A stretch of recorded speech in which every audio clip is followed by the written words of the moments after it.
New Kid is the book that I wish that I had when I was a kid.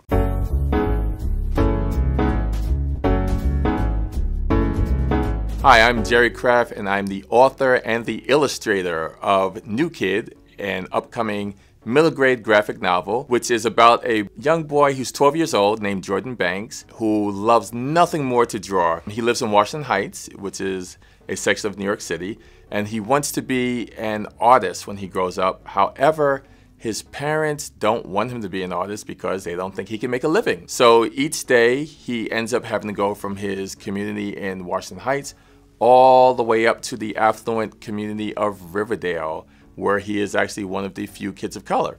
So New Kid literally starts on the first day of school when his guide picks him up and goes all the way through the end of school, June, and follows his journey throughout the entire school year. I know that there are a lot of Jordan Banks out there in the world that have never necessarily been represented. I also feel that there are a lot of books for kids of color that have amazing people like Renee Watson and Eric Velasquez that do a lot of historical fiction or things like that. But I wanted to do something that had a little bit more humor to it. You know, I saw the way that my boys loved Wimpy Kid when they were growing up, so I wanted to do something with male characters that really was important, but really had some humor to it also, that I think I would have appreciated when I was 12 or 13. There is a lot of me in Jordan Banks. I did grow up in Washington Heights. I was always one of the youngest and the smallest kids in the class. You know, I had curly hair at one time, believe it or not,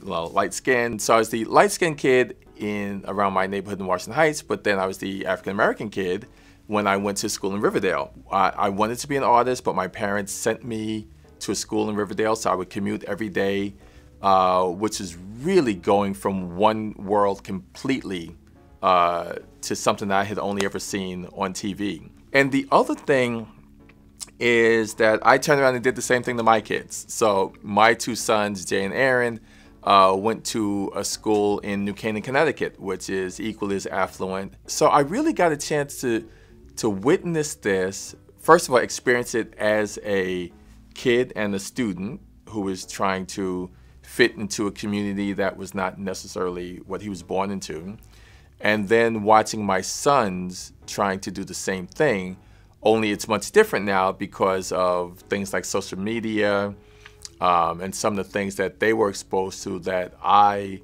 was not. So this is like 30 years of research that went into this book, and I think that is some of the things that I was able to hone in on that I think has resonated with some of the early reviewers, and we've gotten such great response as a result. Because I was a reluctant reader, I really tried to really push the visuals and the colors, and I have a lot of interesting characters, both male and female. So there's some cool boy characters, some cool girl characters. My process for writing is I like to get the base coat down. I like to have my beginning, middle, and end. And ideally, I can take like 6 months or a year to write because I always find little nuances. My sons have been really instrumental because they'll say, "Hey Dad, remember when I was in 7th grade and this happened?" I'm like, "Oh yeah."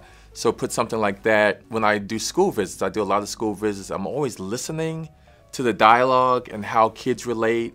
I talk to a lot of teachers.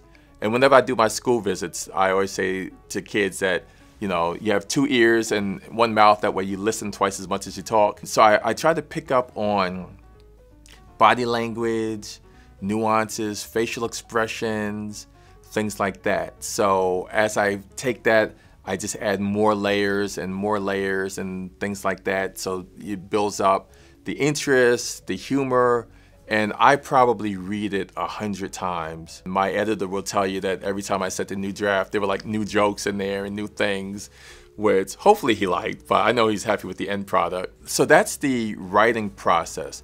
The drawing process, I spent much more time with this than any project I've ever worked on. I literally drew from 8 or 9 in the morning till about 2 o'clock in the morning, just about every night. You know, when I write, I need quiet, but when I draw, I can stream Netflix or watch the Knicks play or something like that. Because I work out in my house, there really is no difference between a Monday or a Saturday. Like I know certain things because like football is on Sunday. So if they ever put it on Saturday, I'd really be confused. But sometimes I don't leave the house for a week or two, and by the end I have the big Homer Simpson beard or end up looking like Tom Hanks in Castaway, and then I look outside, make sure that the sun is still there and everything is functioning, and then I get back to work. And then whenever I have a school visit, I shave and clean up again, and I'm back at it.